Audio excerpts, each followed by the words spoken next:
बातमीकडे जातोय। राम मंदिरातल्या देणगी गैरव्यवहाराच्या मुद्द्यावरून ठाकरे सेनेनं आता थेट राष्ट्रीय स्वयंसेवक संघाला साथ घातली आहे। नागपूरमध्ये होणाऱ्या रामरक्षा आंदोलनाच्या दुसऱ्या टप्प्यासाठी सरसंघचालक मोहन भागवत यांना निमंत्रण देण्यात आलंय।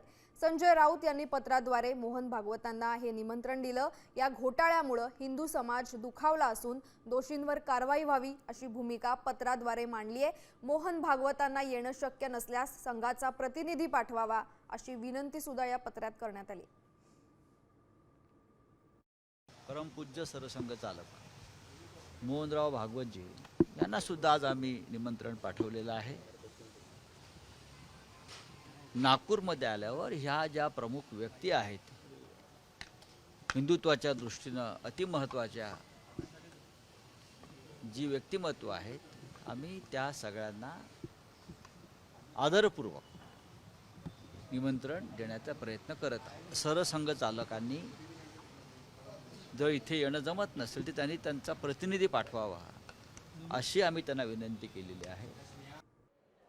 साम टीव्ही मी नेहमी पाहतो, त्यावर दाखवलेल्या बातम्या रिलेट करतात।